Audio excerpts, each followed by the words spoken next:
Hello, good morning friends. Shyam education परिवार की online YouTube classes में आपका स्वागत है दोस्तों। हम बीएससी पार्ट सेकंड के बारे में अध्ययन कर रहे थे। उसमें जो अपना फर्स्ट लेक्चर जो हुआ था, उस फर्स्ट लेक्चर में अपन ने बताया था कि भाई सेट क्या होता है, समुच्चय क्या होता है, और समुच्चय के अंदर अपन ने डेफिनेशंस देखी थी, और इसके अलावा जो अलग अलग समुच्चय के जो एग्जाम्पल है उनको देखा था। और समुच्चय के एग्जाम्पल्स के अलावा डिफरेंट टाइप्स के जो सेट्स हैं, set of natural number, integers का सेट, होल नंबर का सेट, रेशनल नंबर का सेट, उन सब के बारे में दोस्तों अपन ने अध्ययन किया था। तो आज अपन थोड़ा आगे बढ़ते हैं और कुछ डिफरेंट टाइप्स ऑफ सेट्स पढ़ते हैं। तो टाइप्स ऑफ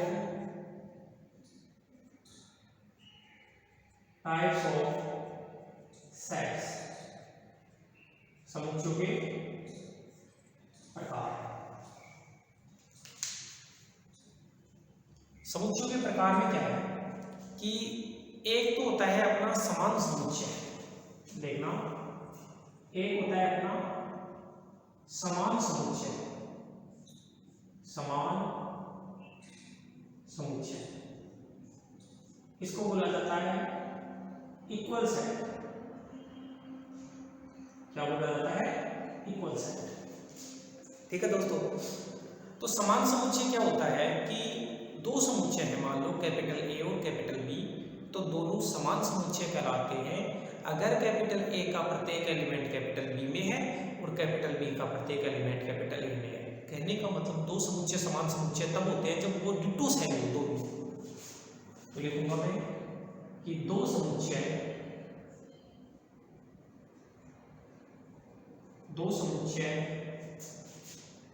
कैपिटल ए और कैपिटल बी समान समुच्चय कहलाते हैं, समान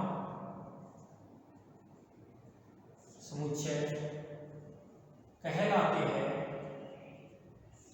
दो समुच्चय कैपिटल ए और कैपिटल बी समान समुच्चय कहलाते हैं यदि कैपिटल ए का प्रत्येक अवयव, यदि कैपिटल ए का प्रत्येक अवयव, यदि कैपिटल ए का प्रत्येक अवयव कैपिटल बी में व कैपिटल बी का प्रत्येक अवयव, कैपिटल बी का प्रत्येक अवयव कैपिटल ए में उपस्थित हो, कैपिटल ए में उपस्थित हो।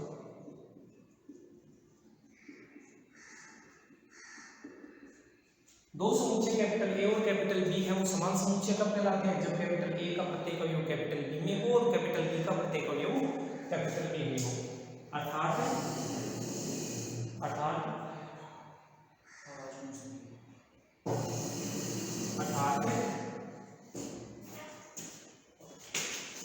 मान लो जैसे कहीं x एलिमेंट ए में हो, तो x एलिमेंट ए में हो तो x एलिमेंट बी में होना चाहिए। अगर x एलिमेंट a में हो तो x एलिमेंट b में होना चाहिए, तथा x एलिमेंट b में हो तो x एलिमेंट a में भी होना चाहिए। तो इस केस में अगर ऐसा होता है तो अपन बोल देंगे a और b समान समुच्चय कहलाते हैं। इसे a बराबर b से दर्शाया जाता है। ओके दोस्तों, अब देखना आगे समान समुच्चय के अगर अपन एग्जांपल्स देखें तो एग्जांपल के अंदर अपन बात करें, एक समुच्चय लेते हैं ए, उसके अंदर कुछ x एलिमेंट्स हैं, उसमें कुछ x एलिमेंट है। x है वो नेचुरल नंबर है जो 5 से बड़ा है x और 7 से छोटा है। एक समुच्चय तो मैंने ये लिख दिया a1, और दूसरा समुच्चय a2 मैंने लिख दिया जिसके अंदर मैं लिखता हूँ 6। अब मेरे को ये बताओ कि जो ये सेट a1 परिभाषित कर रखा है उसमें ऐसे एलिमेंट, ऐसे नेचुरल नंबर हैं जो 5 से बड़े हैं और 7 से छोटे। तो सब जानते हैं कि भाई 5 से बड़ा और 7 से छोटा जो नेचुरल नंबर होता है वो कौन सा होता है? 6। तो बताओ a का प्रत्येक एलिमेंट, a1 का प्रत्येक एलिमेंट a2 में है और a2 का प्रत्येक एलिमेंट a1 में है। तो मैं ये बोल सकता हूँ कि जो a1 है और a2 है वो समान समुच्चय कहलाते हैं। ठीक है दोस्तों, इसको उतारिए एक बार, फिर अपन आगे बढ़ते हैं। आगे अब आगे समान समुच्चय के बाद भी अपन पढ़ेंगे। ठीक है दोस्तों, तो ये अपना समान समुच्चय हो गया कि दो समुच्चय कैपिटल ए और कैपिटल बी है वो समान समुच्चय कहलाते हैं अगर ए का प्रत्येक एलिमेंट बी में और बी का प्रत्येक एलिमेंट ए में है तो ये समान समुच्चय होगी। ओके, अगली जो डेफिनेशन है वो डेफिनेशन है अपनी तुल्य समुच्चय। क्या है? तुल्य समुच्चय। तुल्य समुच्चय को बोला जाता है इक्विवेलेंट सेट। तुल्य समुच्चय को क्या बोला जाता है? Equivalent set. क्या होता है कि दो समुच्चय तुल्य समुच्चय कहलाते हैं। दो समुच्चय कैपिटल ए और कैपिटल बी तुल्य समुच्चय कहलाते हैं अगर उनके बीच में 1-to-1 कोरेस्पोंडेंस होनी चाहिए। 1-to-1 कोरेस्पोंडेंस का मतलब है एक की संगतता। एक की संगतता किसे कहते हैं कि एक की भी होना चाहिए और आच्छादक भी होना चाहिए। अगर आप दो समुच्चय कैपिटल ए और कैपिटल बी ले रहे हो, अगर उनके बीच में आप एक फंक्शन कैपिटल एफ इस प्रकार का परिभाषित कर देते हो जो एक की आच्छादक फलन है, तो वो दोनों समुच्चय आपस में क्या कहलाते हैं? तुल्य समुच्चय। परिभाषा देख लो एक बार। दो समुच्चय capital A by capital B तुल्य समुच्चय कहलाते हैं। दो समुच्चय कैपिटल ए और कैपिटल बी तुल्य समुच्चय कहलाते हैं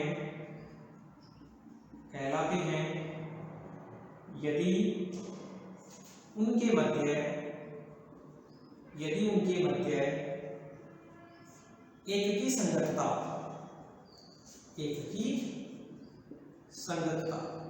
ब्रैकेट में आप लिख लेना। एक की संगतता से आपको समझना है 1-1 और 1-2। दो समुच्चय कैपिटल ए और कैपिटल बी तुल्य समुच्चय कहलाते हैं यदि उनके मध्य एक की संगतता 1-1 और 2 परिभाषित हो। 1-1 और 2 परिभाषित हो। अब इसे अब ए और बी मान लो तुल्य समुच्चय है तो कैसे दर्शाएंगे? इसे ए और बी, इसका मतलब तो है बिल्कुल बराबर और इसका मतलब ये तुल्य का चिन्ह है, कोंग्रुएंट जो जिसको बोला जाता है से दर्शाया जाता है। इसके एग्जांपल देखो दोस्तों। जैसे मान लो कि मैं ए समुच्चय तो ले लेता हूं ए बी सी, ये तीन एलिमेंट ले लेता हूं कैपिटल ए में। कैपिटल बी के अंदर मान लो मैं एलिमेंट ले लेता हूं 1 2 3। तो ये दोनों समुच्चय तुल्य समुच्चय कहलाते हैं। क्यों कहलाते हैं दोनों तुल्य समुच्चय?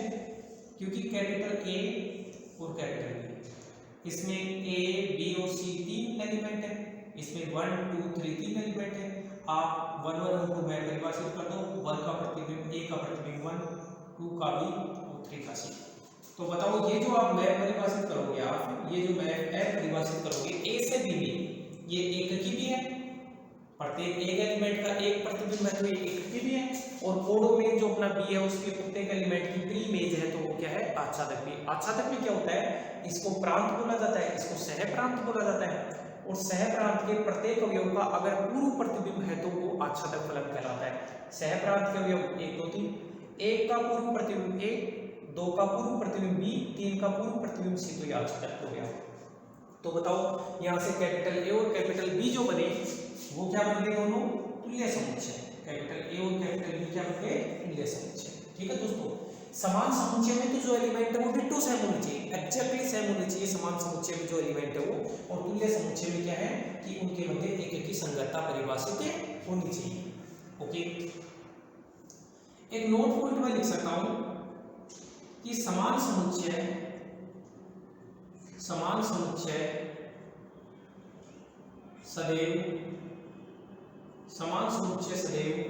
तुल्य समुच्चय होते हैं। समान समुच्चय सदैव तुल्य समुच्चय होते हैं, लेकिन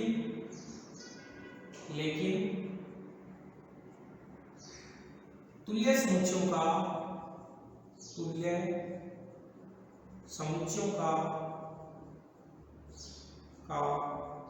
समान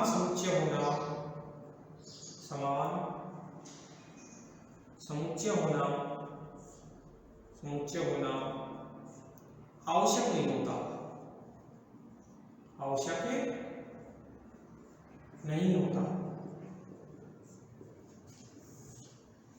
क्या है इसका मतलब कि ए और बी, जैसे A1 और A2 समान समुच्चय है, समान समुच्चय होंगे तो बिल्कुल तुल्य भी होंगे, क्योंकि समान है तो उनके मध्य एक की संगतता होगी और वो तुल्य होंगे। लेकिन दोस्तों ये देखो ना, ये तुल्य समुच्चय तो है, लेकिन बताओ क्या समान समुच्चय है? क्या समान समुच्चय तो नहीं है। कैपिटल स्मॉल ए अवयव है वो कैपिटल ए का है लेकिन बी का नहीं है। तो मैं कह सकता हूँ कि जो समान समुच्चय है, इक्वल सेट है, वो हमेशा इक्विवेलेंट सेट होते हैं। इक्वल सेट है वो हमेशा इक्विवेलेंट सेट होते हैं, लेकिन इक्विवेलेंट सेट का इक्वल सेट इक्वल सेट है वो इक्विवेलेंट सेट होते हैं, लेकिन इक्विवेलेंट सेट का इक्वल सेट होना जरूरी नहीं। ये है ना कि समान समुच्चय सदैव तुल्य समुच्चय होते हैं, लेकिन तुल्य समुच्चयों का समान समुच्चय होना जरूरी नहीं। तो ये तो अपन ने दो सेट पढ़ लिए, इक्वल सेट और इक्विवेलेंट सेट, समान समुच्चय और तुल्य समुच्चय। एक बार इसको उतारिए फिर अपन आगे बढ़ते हैं।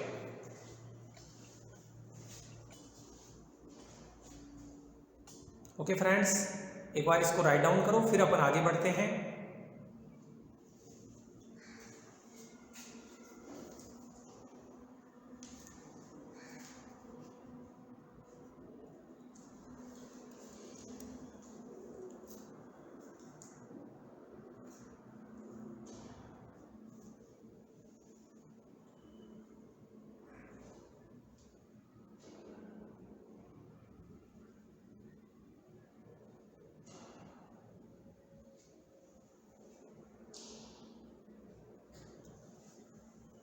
ठीक है, अब ये तो दो सेट हो गए, लेकिन एक छोटा सा टॉपिक अपना छूट गया कि समुच्चयों का निरूपण, रोस्टर थ्योरम और वो होती है ना सेट बिल्डर थ्योरम, उसके बारे में बता देता हूँ पहले मैं, फिर बाद में इन समुच्चयों के जो और प्रकार है वो बाद में देखेंगे अपन।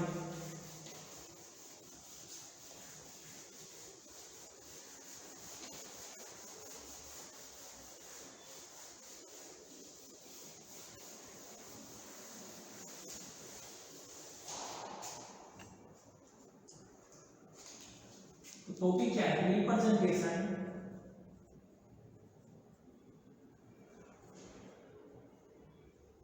रिप्रेजेंटेशन ऑफ सेट्स, समुच्चयों का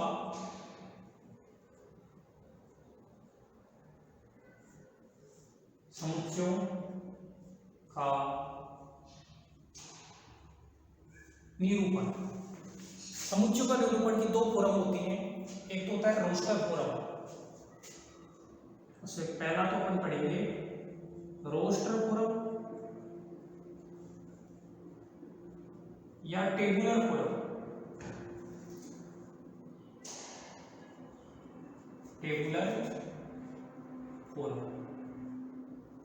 और इसको हिंदी में क्या बोला जाता है? इसको हिंदी में बोला जाता है सारणीबद्ध रूप। क्या बोला जाता है इसको? सारणीबद्ध रूप।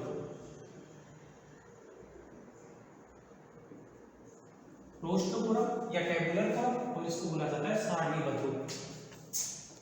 दोस्तों किसी भी समुच्चय को लिखने की रोस्टर थ्योरम क्या होती है कि उस समुच्चय में जितने भी एलिमेंट है ना, उस प्रत्येक एलिमेंट को लिखना पड़ता है। तो ऐसी थ्योरम तो होती है रोस्टर थ्योरम या टेबुलर थ्योरम बोल दो। और एक अन्य थ्योरम होती है जिसको सेट बिल्डर थ्योरम बोला जाता है। सेट बिल्डर थ्योरम में क्या होता है कि समुच्चय के अवयव जिस नियम की पालना करते हैं उस नियम को लिख दिया जाता है। तो रोस्टर थ्योरम या टेबुलर थ्योरम जिसको सारणीबद्ध रूप बोला जाता है, इसके अंदर लिखेंगे कि समुच्चय निर्माण के समुच्चयों को निरूपित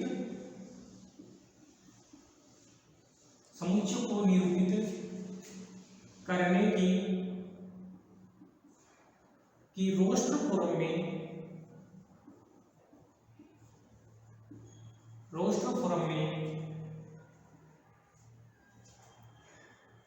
समुच्चय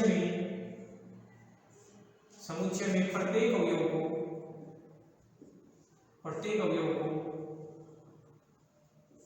को लिखा जाता है। अवयव को लिखा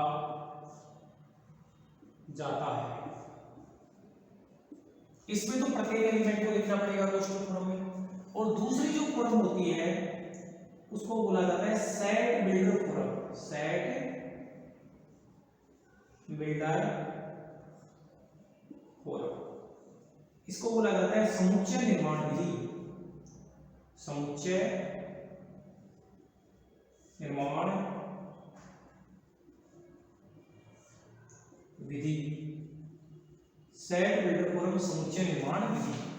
सेट बिल्डर फॉर्म में क्या होगा कि समुच्चय के जो एलिमेंट है वो जिस नियम की पालना करते हैं ना, उस नियम को लिख दिया जाता है। मैं बोलूंगा समुच्चय निर्माण की, समुच्चय निर्माण की या समुच्चय को निरूपित करने की, समुच्चय निरूपण की सेट बिल्डर फॉर्म में, सेट बिल्डर फॉर्म में समुच्चय के अवयव, समुच्चय के अवयव जिस नियम की पालना करते हैं,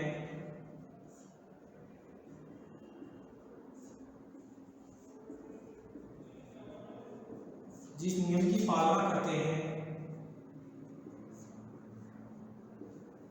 उस नियम को लिख दिया जाता है। उस नियम को लिख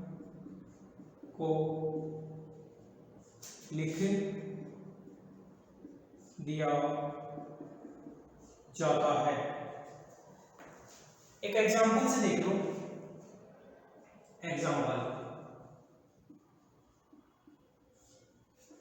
एग्जांपल देखो, जैसे दोस्तों मैंने लिखा ए में x are the vowels, x are the vowels of English alphabet. English alphabet के वोवल्स, तो सब जानते हैं कि इंग्लिश अल्फाबेट के वोवल्स होते हैं ए ई आई ओ यू, ये वोवल होते हैं। तो देखो इसमें तो प्रत्येक एलिमेंट को अलग अलग लिखा जाता है। तो समुच्चय को निरूपित करने के रोस्टर फॉर्म में समुच्चय के प्रत्येक अवयव को लिखा जाता है। तो ये तो हुई रोस्टर फॉर्म, ये तो हुई रोस्टर फॉर्म। और सेट बिल्डर फॉर्म में क्या है कि समुच्चय के जो एलिमेंट जिस नियम की पालना करते हैं उस नियम को लिखा जाता है। तो बताओ इसमें किस नियम की पालना कर रहे हैं? इसमें इस नियम की पालना कर रहे हैं कि वो इंग्लिश की क्या होनी चाहिए, वोवल्स होनी चाहिए। तो ये तो रोस्टर फॉर्म हो गई, और ये हो गई सेट बिल्डर फॉर्म। ये ज्यादा इंपॉर्टेंट है सेट बिल्डर फॉर्म। क्यों? क्योंकि मान लो जैसे समुच्चय में एलिमेंटों की संख्या ज्यादा है, जैसे 10,000 एलिमेंट है, 10,000 एलिमेंटों में आप एक एक एलिमेंट को अलग अलग कैसे लिख पाओगे? बहुत मुश्किल है ना। तो सेट बिल्डर फॉर्म में अपन 10,000 एलिमेंटों को एक नियम, जिस नियम को फॉलो कर रहे हैं वो नियम लिख देंगे, लेकिन अलग अलग लिखना मुश्किल है। तो सेट बिल्डर फॉर्म ज्यादा इंपॉर्टेंट है। एक एग्जांपल और देखो इसका, जैसे मान लो मैंने बोला ए में वो एक्स है कि एक्स है वो रियल होनी चाहिए और एक्स की पावर 4 बराबर होना चाहिए। एक्स की पावर 4 बराबर 1 के रियल रूट। अब सब लोग जानते हैं कि एक्स की पावर 4 बराबर 1 के रूट कैसे निकलते हैं? एक्स की पावर 4 माइनस 1 बराबर 0, x square minus 1 x square plus 1 बराबर 0। तो यहाँ से तो आएगा एक्स बराबर, यहाँ से तो रियल रूट प्लस माइनस 1 है और यहाँ से प्लस माइनस आएगा। 4 रूट हो गए, प्लस माइनस 1 रियल, ये कॉम्प्लेक्स। लेकिन आपको तो एक्स रियल होना चाहिए, तो एक के अंदर बताओ क्या आया? रियल रूट क्या आया? 1 और माइनस 1। यही हुआ ना, रियल रूट लेना है तो ये दोनों छूट गए। तो दोस्तों ये तो है जिसमें एलिमेंटों को लिखा जाता है। तो ये तो हो गई रोस्टर फॉर्म, ये तो हो गई रोस्टर फॉर्म। और ये जो है वो है सेट बिल्डर फॉर्म। तो ये समुच्चय निर्माण की जो विधियां हैं, 2 विधियां की अपनी, रोस्टर फॉर्म और सेट बिल्डर फॉर्म मैंने बताई हैं। कि सेट बिल्डर थ्योरम जो होती है उसमें तो समुच्चय के एलिमेंट जिस नियम को फॉलो करते हैं वो नियम लिख दिया जाता है, और रोस्ट थ्योरम या टेबुलर थ्योरम में समुच्चय के प्रत्येक एलिमेंट को अलग अलग लिखा जाता है। तो ये समझ में आ गया होगा, एक बार इसको राइट डाउन करो फिर अपन आगे बढ़ते हैं।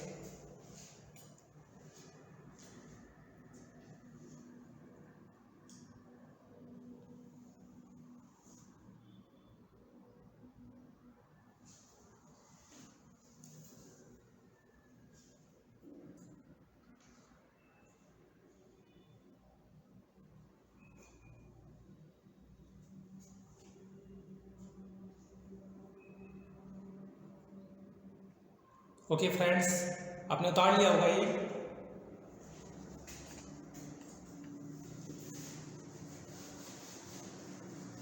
अब टाइप्स ऑफ सेट्स पढ़ रहे थे जिसके अंदर अपन ने समान समुच्चय और तुल्य समुच्चय को पढ़ लिया था। ये टॉपिक अपना बीच में छूट गया था तो अपन देख लिया। अब टाइप्स ऑफ सेट के अंदर आगे और जो स्पेशल टाइप के अलग अलग सेट है उनके बारे में दोस्तों अपन अध्ययन करेंगे। तो देखना, एक सेट होता है अपना रिक्त समुच्चय। क्या होता है? रिक्त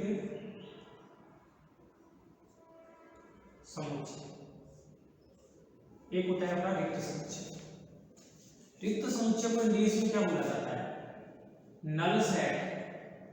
या तो आप नल सेट बोल दो या वॉइड सेट बोल दो, या तो नल सेट बोल दो या वॉइड सेट बोल दो या बोल दो एम्प्टी सेट, एक ही बात। तो इंग्लिश अलग अलग होगी, हिंदी में केवल है रिक्त समुच्चय, और इंग्लिश में नल सेट, वॉइड सेट या एम्प्टी सेट। क्या होता है रिक्त समुच्चय दोस्तों? कि अगर किसी समुच्चय में एक भी एलिमेंट नहीं है, अगर किसी समुच्चय में कोई भी अवयव उपस्थित नहीं है तो उसे बोला जाता है रिक्त समुच्चय। और रिक्त समुच्चय को हमेशा किससे दर्शाया जाता है? रिक्त समुच्चय को हमेशा फाई से दर्शाया जाता है। एक दो एग्जांपल भी अपन इसके देख लेंगे। तो सबसे पहले तो परिभाषा है इसकी रिक्त समुच्चय की। यदि किसी समुच्चय में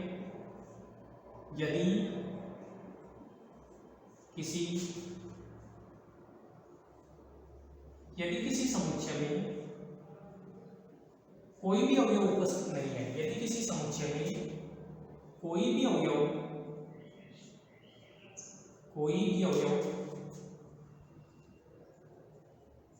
उपस्थित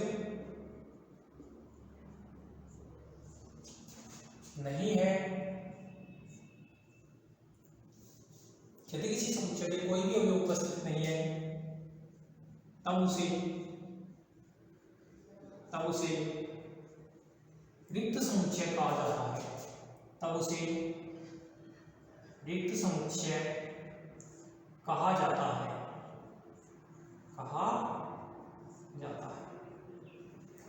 ठीक है, देखो एग्जाम्पल।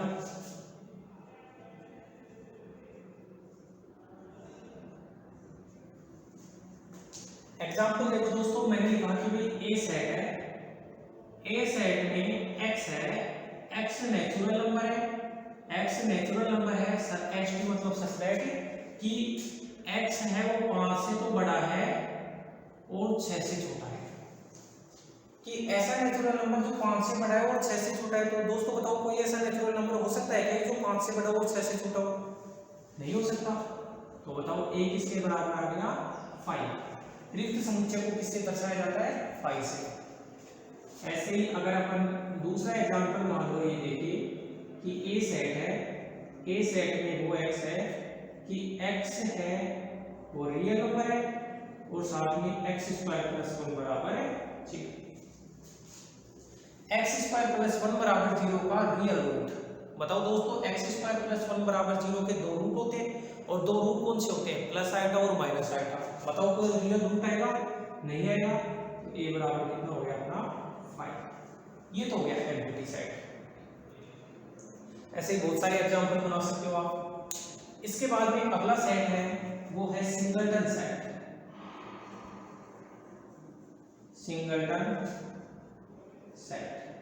सिंगलटन सेट इसको बोला जाता है एकल समुच्चय।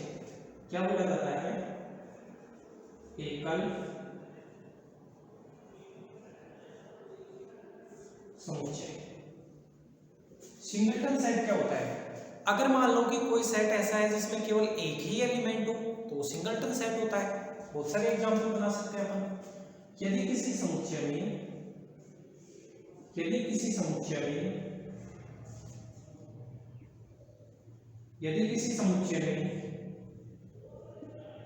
केवल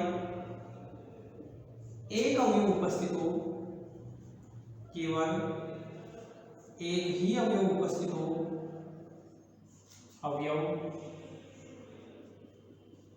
यदि किसी समुच्चय में केवल एक ही अवयव उपस्थित हो तो वह क्या कहलाता है? तो वह एकल समुच्चय कहलाता है।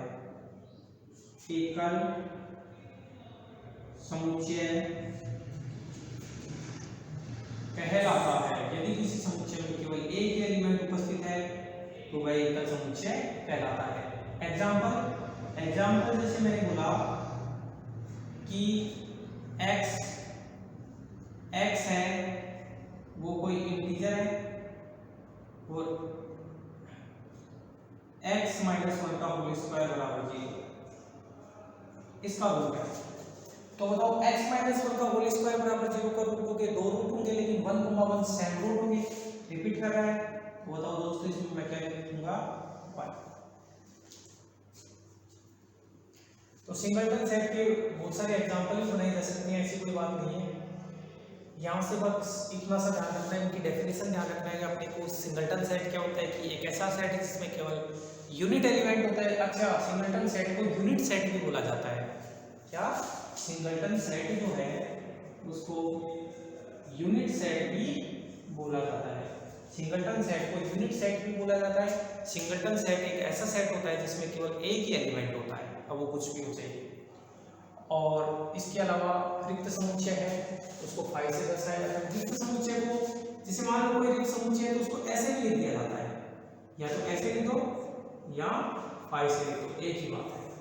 बट अगर इसके अंदर कोई एलिमेंट लिख दोगे फिर तो वो सिंगलटन सेट का है। तो रिक्त समुच्चय को या तो ऐसे लिखा जाता है या फाई से लिखा जाता है। इन दोनों को दोस्तों नोट करो, फिर अपन आगे बढ़ते हैं।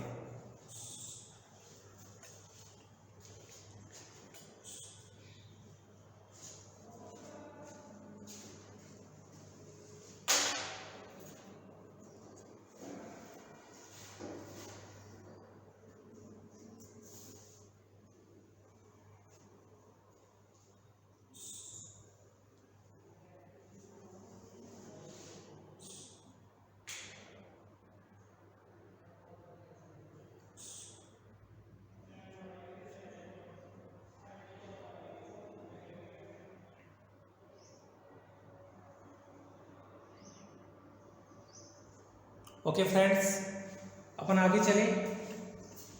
अब आता है finite and infinite set. 18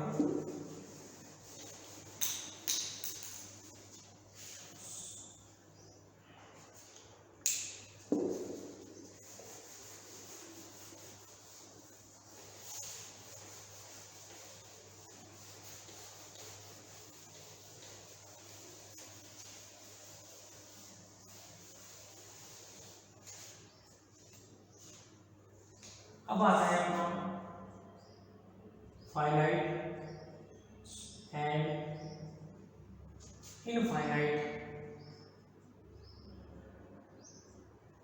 set. Finite and infinite set, परिमित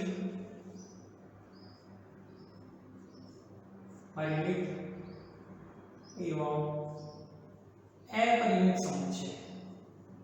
परिमित एवं अपरिमित समुच्चय।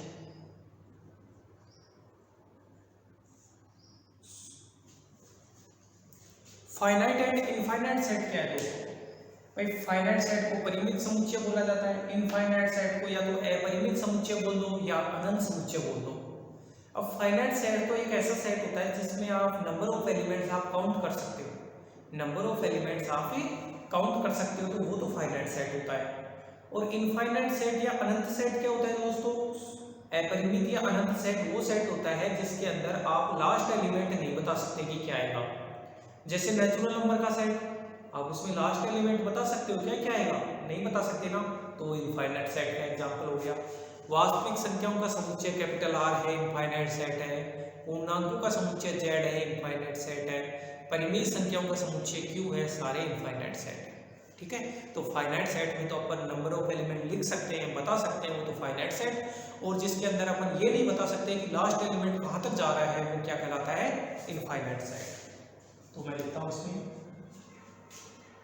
यदि किसी समुच्चय में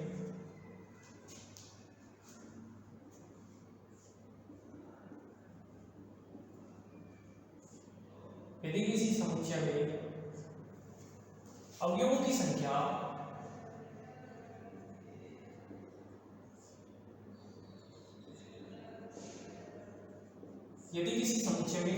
संख्या परिमित या सीमित हो,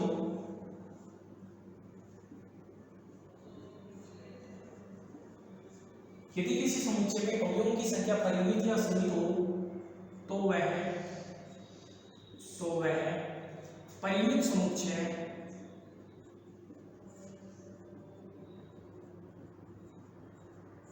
फाइनाइट सेट, तो वह परिमित समुच्चय फाइनाइट सेट कहलाता है। तो वह फाइनाइट सेट परिमित समुच्चय कहलाता है। जैसे एग्जांपल,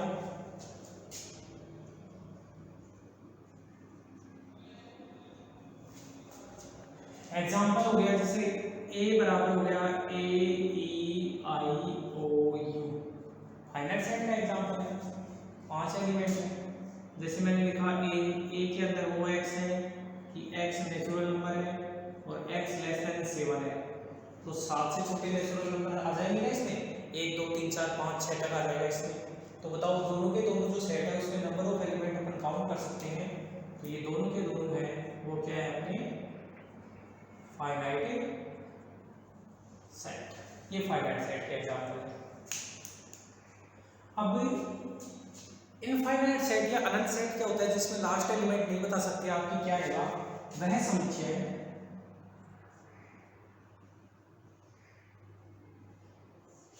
जिसके अवयवों की गिनती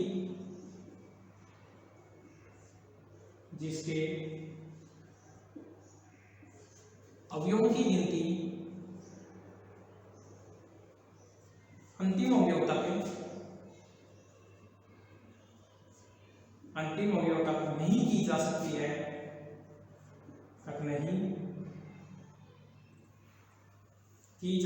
है, या फिर ऐसे नहीं बता सकते कि लास्ट एलिमेंट क्या आएगा, वह समुच्चय जिसके अवयवों की गिनती अंतिम अवयव तक नहीं की जा सकती है, वह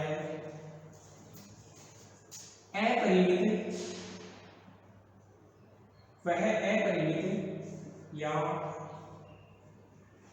अनंत समुच्चय कहलाता है। वह अपरिमित या अनंत समुच्चय कहलाता है। जैसे दोस्तों इसका एग्जांपल की बात करिए, एग्जांपल देखिए,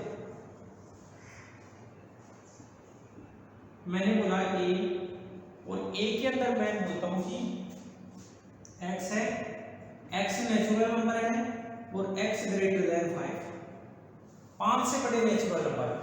तो बताओ लास्ट क्या आएगा, नहीं बता सकते ना इस सेट के अंदर एलिमेंटों को। जैसे a बराबर बन गया r क्या है, सेट ऑफ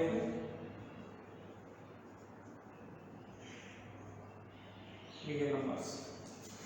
तो सेट ऑफ रियल नंबर होता है, वो भी अपरिमित या अनंत होता है अवयव, और इसके अंदर वो सारे नेचुरल नंबर जो 5 से बड़े हैं।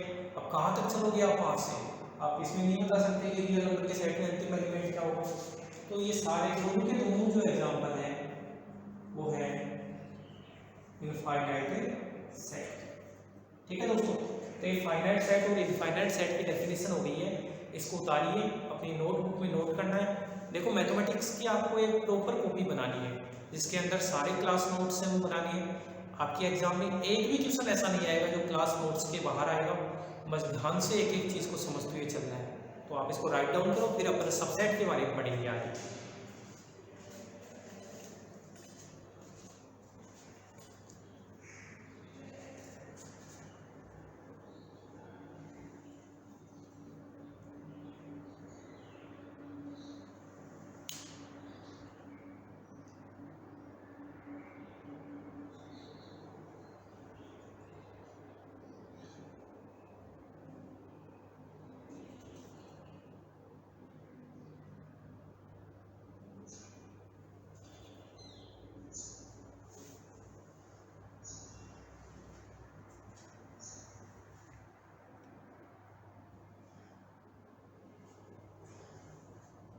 ओके फ्रेंड्स, अब आगे चलते हैं।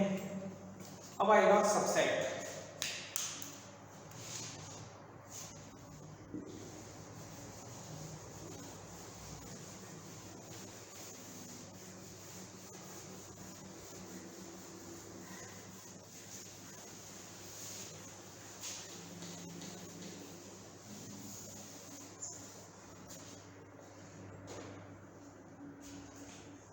अब आएगा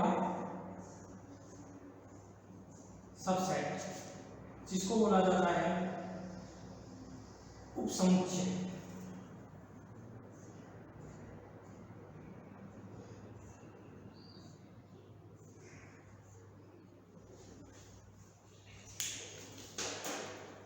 सबसेट उपसमुच्चय। उपसमुच्चय क्या होता है दोस्तों, कि मान लो कि कैपिटल ए और कैपिटल बी दो सेट है और ए का प्रत्येक एलिमेंट बी में है। क्या बोला मैंने, कैपिटल ए और कैपिटल बी दो सेट है, ए का प्रत्येक एलिमेंट बी में है, तो ए को बी का सबसेट कहा जाता है। उस केस में सबसेट को बोला जाता है उपसमुच्चय कहा जाता है। और अगर ए बी का सबसेट है तो बी को ए का अधिसमुच्चय कहा जाता है। अधिसमुच्चय बोले तो सुपरसेट। तो मैं लिखता हूं इसमें, यदि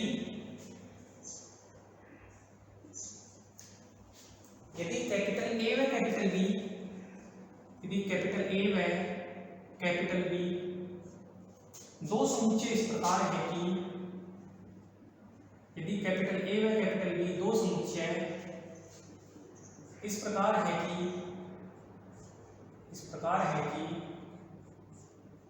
ए का प्रत्येक अवयव, ए का प्रत्येक अवयव समुच्चय बी में उपस्थित है। यदि कैपिटल ए व कैपिटल बी दो सबसेट इस प्रकार है कि ए का प्रत्येक अवयव समुच्चय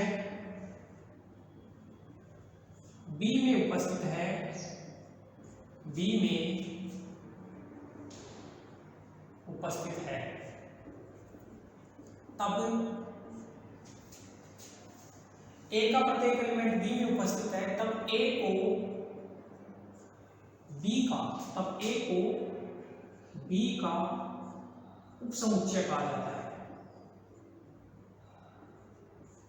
उपसमुच्चय कहा जाता है।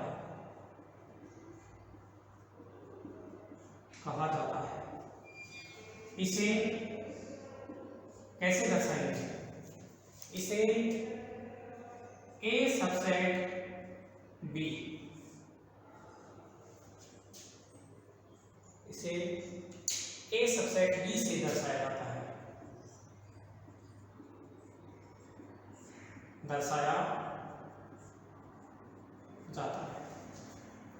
मान लो दोस्तों कैपिटल ए और कैपिटल बी दो सेट इस प्रकार है कि ए का प्रत्येक अवयव बी में है, तो ए को बी का सबसेट कहा जाता है।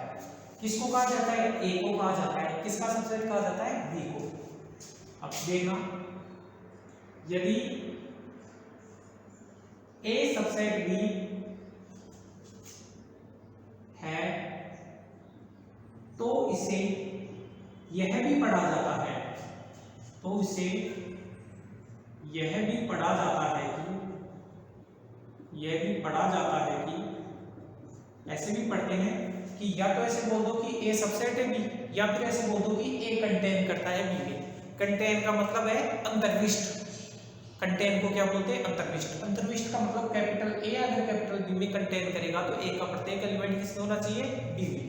यदि ए सबसेट बी है तो यह पढ़ा जाता है कि ए कैपिटल बी में अंतर्विष्ट, क्या ए कैपिटल बी में अंतर्विष्ट कंटेन। यदि ए सबसेट बी है तो यह पढ़ा जाता है कि ए बी में अंतर्विष्ट कंटेन करता है। ठीक है दोस्तों, ये एक चीज हो गई।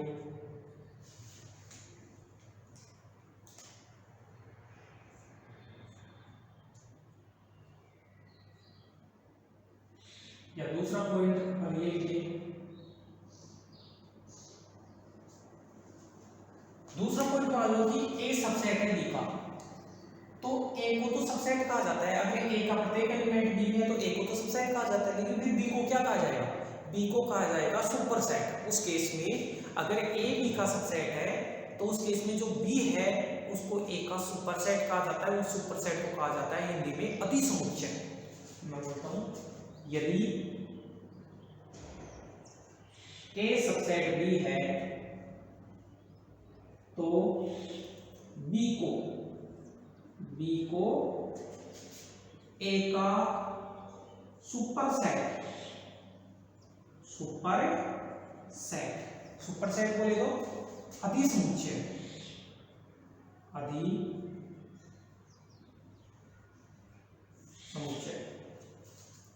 ए सबसेट बी है तो बी को ए का सुपरसेट अधिसमुच्चय कहा जाता है।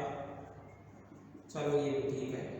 तो ये तो बात होगी दोस्तों उपसमुच्चय और अधिसमुच्चय की, ठीक है, कि ए का प्रत्येक एलिमेंट बी में है तो ए को बी का सबसेट कहा जाता है, और जब ए बी का सबसेट बन जाता है तो जो बी होता है वो ए का क्या होता है, सुपरसेट। एक परिभाषा और आएगी प्रॉपर सबसेट। क्या है ये परिभाषा, proper subset. Proper subset, proper subset का मतलब ये है कि भाई ए का प्रत्येक एलिमेंट बी में तो हो लेकिन ए बी के बराबर नहीं। मैंने क्या बोला, ए का प्रत्येक एलिमेंट बी में है लेकिन ए और बी बराबर नहीं बनने चाहिए, उस केस में ए को बी का प्रॉपर सबसेट कहा जाता है। या फिर ऐसे बोल दूं मैं कि कैपिटल बी में कम से कम एक ऐसा एलिमेंट होना चाहिए जो ए में ना हो, तो फिर बताओ ए बी का क्या हो गया, प्रॉपर सबसेट। डेफिनेशन देखना,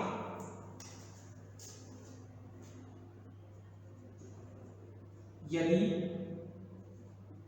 ए बी का उपसमुच्चय है, यदि ए बी का उपसमुच्चय है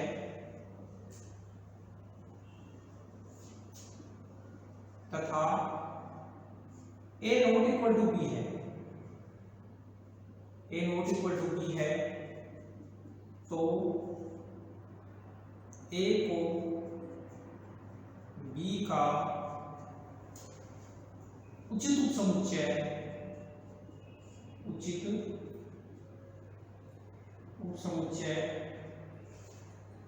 कहा जाता है, उचित उपसमुच्चय प्रॉपर सबसेट कहा जाता है। इसे किससे दर्शाते हैं, अब देखना, इसे इससे दर्शाया जाता है। वो बराबर वाला चिन्ह हट गया, देखो सबसेट में बराबर भी हो सकता था, ए और बी बराबर भी हो सकते थे, लेकिन अब इसमें बराबर वाला चिन्ह हट गया, इसे इससे दर्शाया जाता है, दर्शाया जाता है। एग्जाम्पल देखो, मान लो ए के अंदर एलिमेंट है 1 2 3 और बी के अंदर एलिमेंट है 1 2 3 4 5, तो आप ये बोलोगे ना कि ए प्रॉपर सबसेट है बी का। ठीक है दोस्तों, सबसेट में तो ए और बी दोनों बराबर हो सकते हैं, ऐसी पॉसिबिलिटी हो सकती है कि ए का प्रत्येक एलिमेंट बी में हो जाए, लेकिन जो प्रॉपर सबसेट है उसके अंदर क्या होता है कि ए प्रॉपर्ली कंटेन करता है बी में, ए प्रॉपर्ली कंटेन करता है बी में। इसका मतलब ये होगा कि बी में कम से कम एक एलिमेंट ऐसा जरूर होगा जो ए में नहीं है, बी में कम से कम एक एलिमेंट ऐसा जरूर होगा जो ए में नहीं है। देखो यहाँ से बी में जो 4 और 5 एलिमेंट है वो ए में नहीं है ना, तो आप बोलोगे ए प्रॉपर सबसेट है बी। मैंने बोला ना कि ए है वो बी का उपसमुच्चय होना चाहिए और ए नॉट इक्वल टू बी होना चाहिए। बताओ ए और बी बराबर है क्या, बराबर नहीं है, तो उस केस में जो ए होता है उसको बी का क्या कहा जाता है, प्रॉपर सबसेट कहा जाता है। बस सबसेट और प्रॉपर सबसेट में सिर्फ इतना सा अंतर है, सबसेट में तो दोनों सेट बराबर भी हो सकते हैं लेकिन इसमें बराबर नहीं हो सकते, इसमें ए का प्रत्येक एलिमेंट बी में होगा तथा बी में कम से कम एक एलिमेंट ऐसा जरूर होगा जो ए में नहीं है, या फिर ऐसे बोलो बी में कम से कम ए से एक एलिमेंट ज्यादा जरूर होगा बी में, उस केस में ए को बी का प्रॉपर सबसेट कहा जाता है। तो ये सबसेट और प्रॉपर सबसेट के बारे में लिखा है, 2-3 नोट पॉइंट और लिखा हूं करूंगा, एक बार इसको राइट डाउन करो फिर अपन आगे बढ़ते हैं दोस्तों।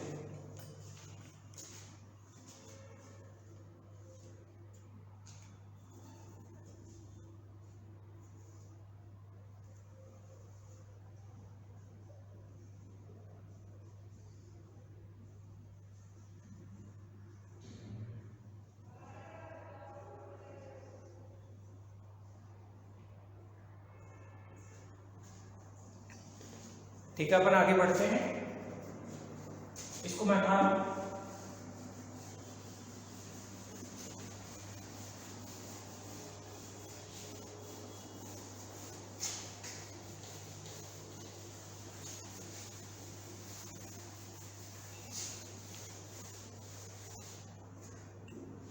तो नोट पॉइंट्स अपने को ध्यान रखने हैं। वो नोट पॉइंट क्या है?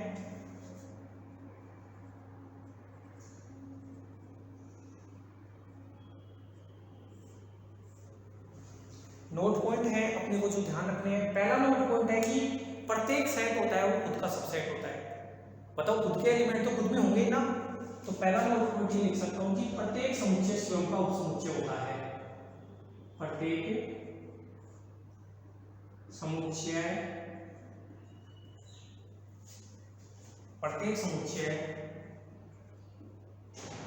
स्वयं का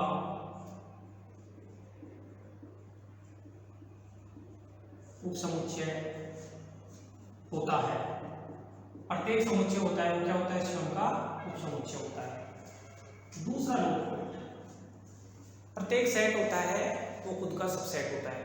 दूसरा नोट पॉइंट है कि जो एम्प्टी सेट होता है, जो रिक्त समुच्चय होता है, वो प्रत्येक सेट का सबसेट होता है। अगर किसी भी सेट के सबसेट लिखने हो ना, तो एक तो खुद का खुद और एक रिक्त समुच्चय, ये दो तो हमेशा सबसेट बनते ही बनते हैं। ठीक है दोस्तों, ये 12th क्लास में भी आप पढ़ के आए हो कि रिक्त समुच्चय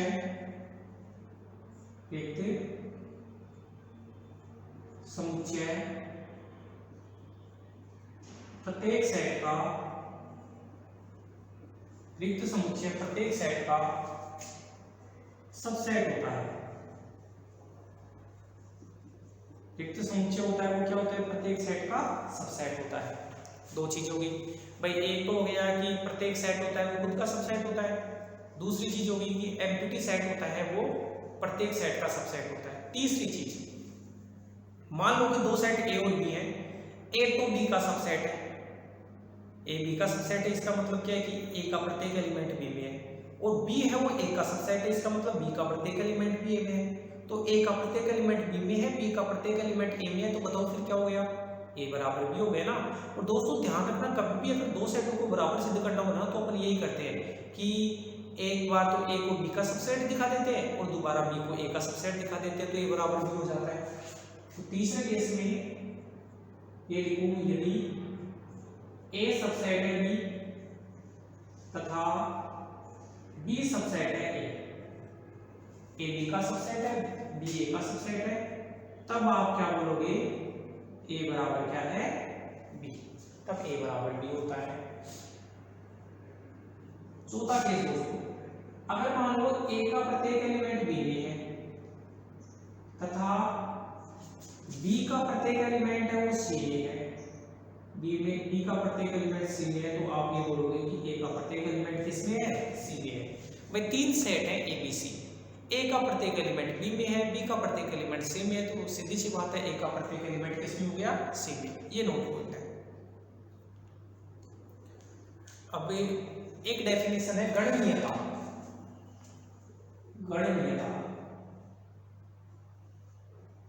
गणनीयता जिसको बोला जाता है कार्डिनलिटी।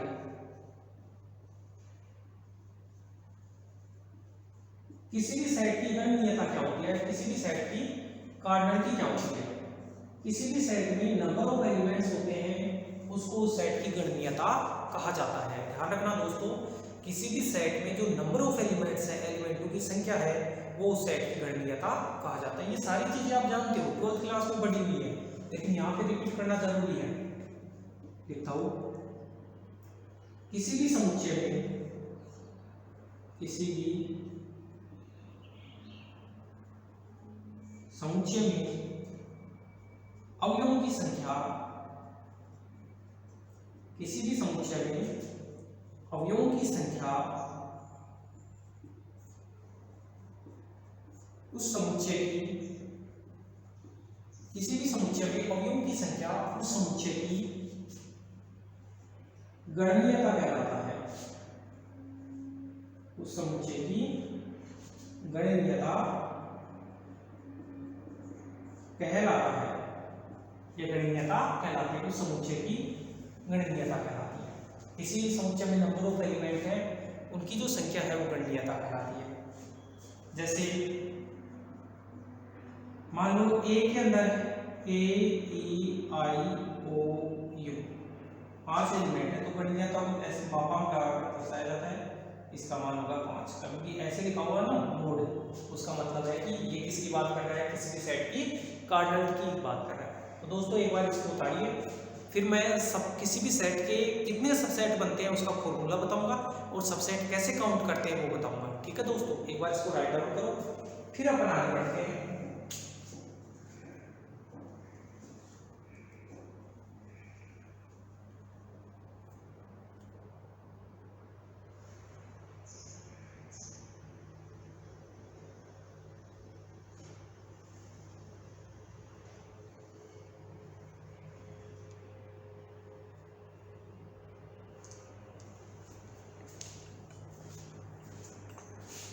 ठीक है, किसी भी सेट के टॉपिक है, किसी भी सेट के सबसेट की संख्या ज्ञात करना। किसी भी सेट के सबसेट की संख्या ज्ञात करना।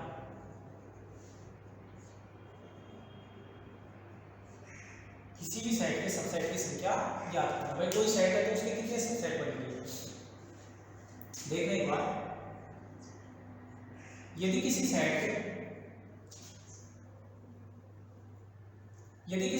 समुच्चय में, यदि किसी समुच्चय में अवयवों की संख्या, यदि किसी समुच्चय में अवयवों की संख्या n है, तो उसके उपसमुच्चयों की संख्या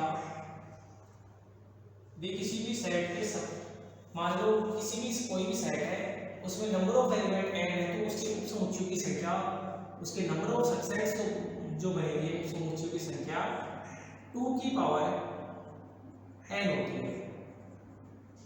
अगर किसी सेट में n एलिमेंट है तो उसके कितने सबसेट होते हैं, 2 की पावर n। एग्जांपल देखो दोस्तों,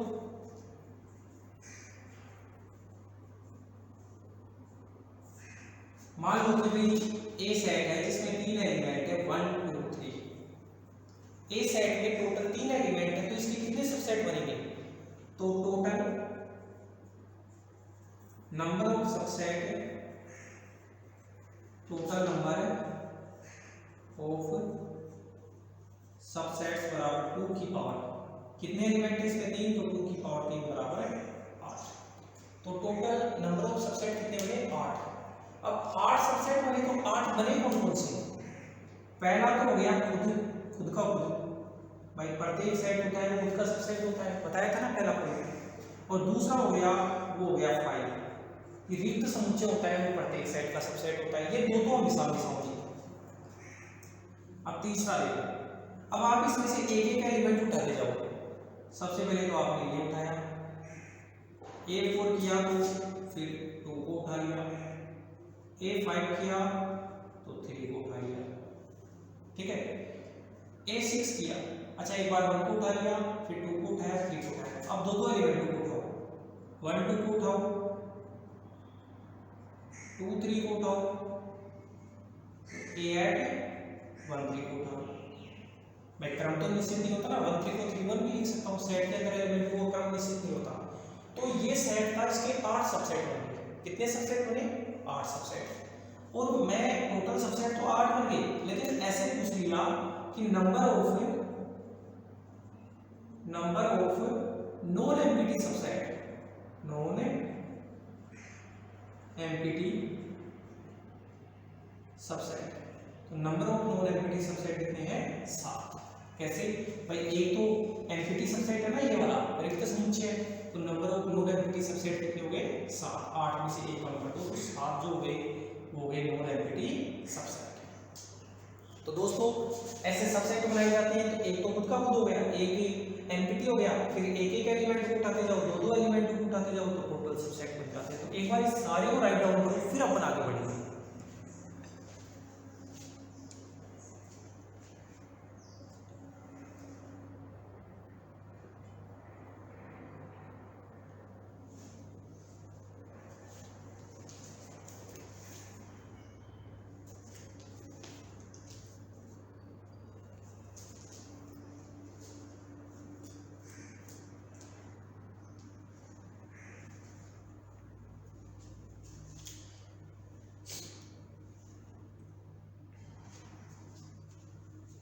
ओके फ्रेंड्स, अब देखो इसको हटा रहा हूं मैं सबको। अब आगे अपन बढ़े तो एक तो अपन बात करेंगे घात समुच्चय की और एक बात करेंगे अपन सार्वत्रिक समुच्चय की। 18 में इसको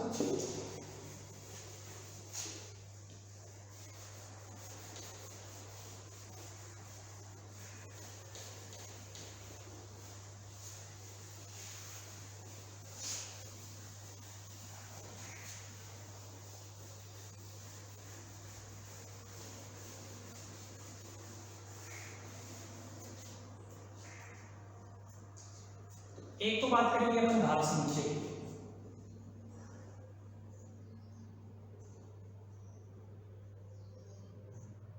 घात समुच्चय को बोला जाता है पावर सेट। पावर सेट घात समुच्चय दोस्तों क्या होता है कि कोई भी सेट है, जैसे कोई सेट ए है, उसके घात समुच्चय को पीए से दर्शाया जाता है, उसके घात समुच्चय को पावर सेट ऑफ ए पढ़ा जाता है और पीए से दर्शाया जाता है। पहली बात तो ये। अब पावर सेट क्या होता है कि भाई किसी भी सेट के सबसेटों को एक जगह लिख दो आप। किसी भी सेट है, कोई सेट ए है, उसके सारे सबसेट बना दो और उन सबसेटों का जो सेट होता है उन सारे, जैसे मैंने देखो एक बार एक एग्जांपल से समझना, परिभाषा बाद में दूंगा। जैसे एक एग्जांपल मान लो कि एक कोई सेट है जिसमें 2 एलिमेंट है ए और बी, राइट। उसका जो सबसेट से जो बने, तो सबसेट से बने a1 तो आ गया खुद का खुद, a2 आ गया 5, a3 आ गया एक एक एलिमेंट को उठा लो a, तो a4 आ गया b। तो सेट में 2 एलिमेंट थे, सबसेट बन गए 4। तो इन सबसेटों का जो सेट होता है उसको p ऑफ a लिखा जाता है। p ऑफ a मतलब power set of a, power set of A, घात समुच्चय का। और p ऑफ a में बताओ क्या होते हैं, ये सारे के सारे सबसेट होते हैं। पहला सबसेट जैसे हो गया ए बी हो गया पहला सबसेट, दूसरा सबसेट हो गया 5 हो गया, तीसरा सबसेट हो गया ए हो गया, चौथा सबसेट हो गया वो बी हो गया। तो कहने का मतलब है समुच्चय ए के समस्त सबसेट का जो सेट होता है, समुच्चय ए के सारे सबसेट बना ले और उन सबसेटों का भी जो सेट होता है उसको ए का क्या कहा जाता है, पावर सेट या घात समुच्चय। तो मैं पहली बार से लिखता हूं, किसी समुच्चय कैपिटल ए के समस्त, किसी समुच्चय कैपिटल ए के समस्त उप समुच्चयों का समुच्चय, किसी समुच्चय कैपिटल ए के समस्त उप समुच्चयों का समुच्चय। भाई ये क्या है, ये किसका सेट है, सबसेट्स का सेट है। ये भी सबसेट सबसेट सबसेट सबसेट और इन सारे सबसेटों का सेट बना दिया। तो किसी समुच्चय ए के समस्त सबसेट्स का सेट, किसी समुच्चय ए के समस्त समुच्चय का समुच्चय कैपिटल ए का घात समुच्चय कहलाता है। घात समुच्चय कहलाता है, कैपिटल ए का घात समुच्चय कहलाता है। इसे पावर सेट ऑफ ए से दर्शाया जाता है, इसे पावर सेट ऑफ ए से दर्शाया जाता है। तो दोस्तों घात समुच्चय क्या होता है किसी सेट के जितने भी पॉसिबल सबसेट है वो लिख लो, किसी सेट के जितने भी पॉसिबल सबसेट है वो लिख लो, और उन सारे सबसेट्स का एक सेट बना दो, तो उसको कैपिटल ए का समुच्चय कहा जाता है। इसे पी ऑफ ए से दर्शाया जाता है। इसको राइट डाउन करो, फिर अपन आगे बढ़ते हैं।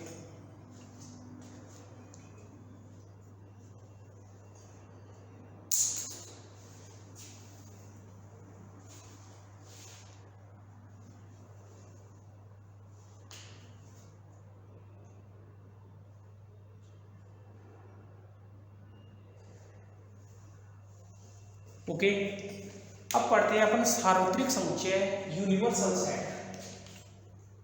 इसको हटा देता हूं मैं, घात समुच्चय हो गया।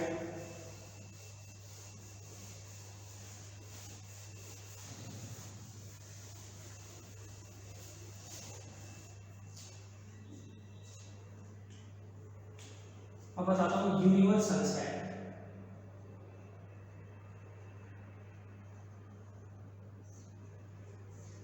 यूनिवर्सल सेट, यूनिवर्सल सेट क्या होता है? यूनिवर्सल सेट को पढ़ा जाता है सार्वत्रिक समुच्चय।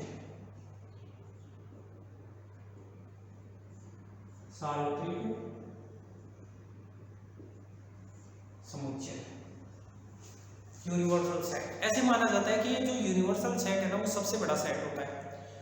आप देखो, यूनिवर्सल सेट को एक तो कैपिटल यू से दर्शाएंगे, अंग्रेजी का जो कैपिटल यू होता है उससे दर्शाएंगे। समुच्चय सिद्धांत में क्या होता है कि सभी संबंधित जो समुच्चय होते हैं वो एक विशेष समुच्चय के उपसमुच्चय माने जाते हैं। समुच्चय जो सिद्धांत अपन पढ़ रहे हैं ना, उसके अंदर जितने भी सबसेट अपन काम में लेते हैं वो एक सेट के सबसेट माने जाते हैं, और जिस सेट के ये सबसेट होते हैं ना, वो सबसे बड़ा सेट होगा, और वो जो सबसे बड़ा सेट होता है उसको क्या कहा जाता है? Universal set. जैसे एक एग्जाम्पल के थ्रू अपन देखिए, एग्जाम्पल के थ्रू मान लो कि जैसे कोई A1 सेट है, इसके अंदर मैंने लिख दिया 1 3 5, कोई A2 सेट है उसमें लिख दिया 0 2 4, A3 सेट है उसमें लिख दिया 3 7, और मैंने लिख दिया U के अंदर लिखा वो x कि x नेचुरल नंबर है एंड x लेस देन 10। कहने का मतलब इसमें 1 2 3 4 5 6 7 8 9 यहाँ पे बताओ, ये तीनों के तीनों A1 A2 A3 है, वो U के सबसेट है या नहीं है? है ना। तो इन तीनों के लिए जो U बन गया वो क्या बन गया? Universal set. तो यूनिवर्सल सेट क्या होता है दोस्तों कि अपन जो भी अपन सबसेट लेते हैं वो एक विशेष सेट होता है जिसके सारे के सारे सबसेट होते हैं, ये उसको यूनिवर्सल सेट कह दिया। अब बताओ यूनिवर्सल सेट के अंदर, अब ये आप ऐसे सोच रहे हो सर यूनिवर्सल सेट ये क्यों लिखा, मैं क्यों इतना लिख दूं, वो भी यूनिवर्सल सेट हो गया। बस ये सारे के सारे हैं वो इसके सबसेट होने चाहिए, वो कैसे भी बने, तो उसको कहा जाता है सार्वत्रिक समुच्चय, जिसको यूं से दर्शाया जाता है। डेफिनेशन, समुच्चय सिद्धांत में समस्त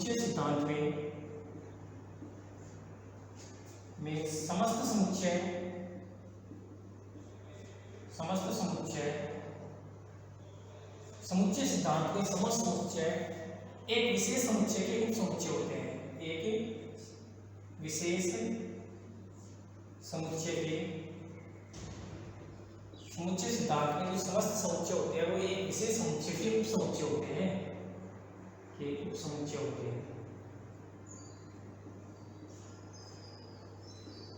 समुच्चय सिद्धांत में समस्त समुच्चय विशेष समुच्चय के उपसमुच्चय होते हैं, तथा यह विशेष समुच्चय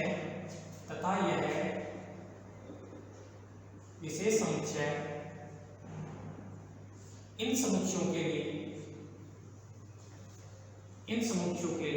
तथा यह विशेष समुच्चय इन समुच्चयों के लिए सार्वत्रिक समुच्चय कहलाता है, तथा यह विशेष समुच्चय है वो है इन समुच्चयों के लिए सार्वत्रिक समुच्चय कहलाता है, सार्वत्रिक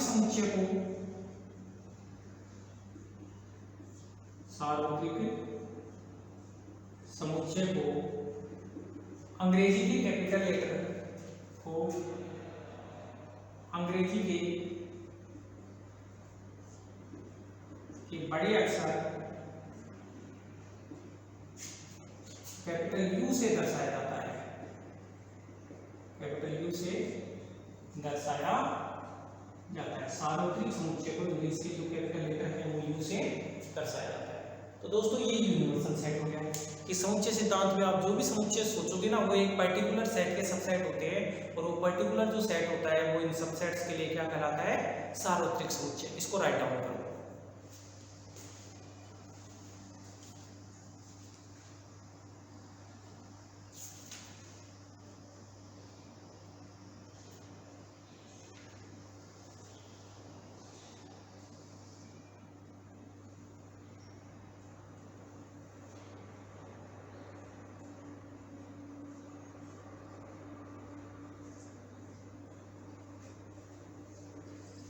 ठीक है फ्रेंड्स, वो आगे बढ़े अपने। ये यूनिवर्सल सेट हो गया।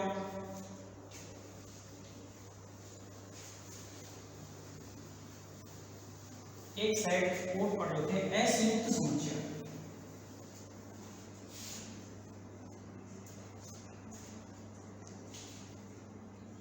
असंयुक्त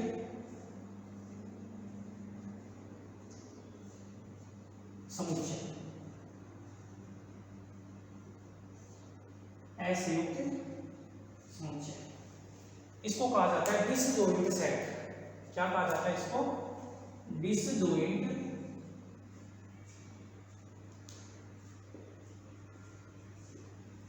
सेट। असंयुक्त समुच्चय क्या होते हैं दोस्तों, कि दो समुच्चय असंयुक्त समुच्चय कहलाते हैं अगर उनमें कोई भी एलिमेंट कॉमन नहीं है। आगे जब अपन सेट का यूनियन और इंटरसेक्शन पढ़ेंगे ना दोस्तों, तो इंटरसेक्शन आप जानते हो वैसे कि दो सेट है, उनके इंटरसेक्शन में वो एलिमेंट आते हैं जो दोनों में कॉमन होते हैं। तो मैं ये कह सकता हूँ कि दो सेट है वो असंयुक्त सेट है अगर उनका इंटरसेक्शन क्या हो, भाई हो, अगर उन दोनों में कोई भी एलिमेंट कॉमन ना हो। तो परिभाषा देखना, दो समुच्चय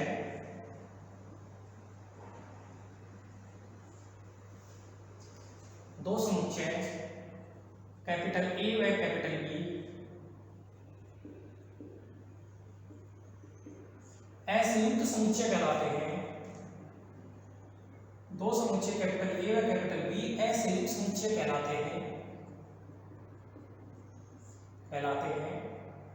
यदि इन दोनों समुच्चयों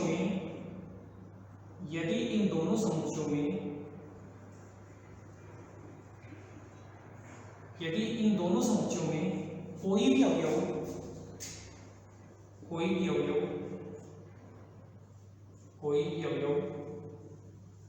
उभयनिष्ठ ना हो, कोई भी अवयव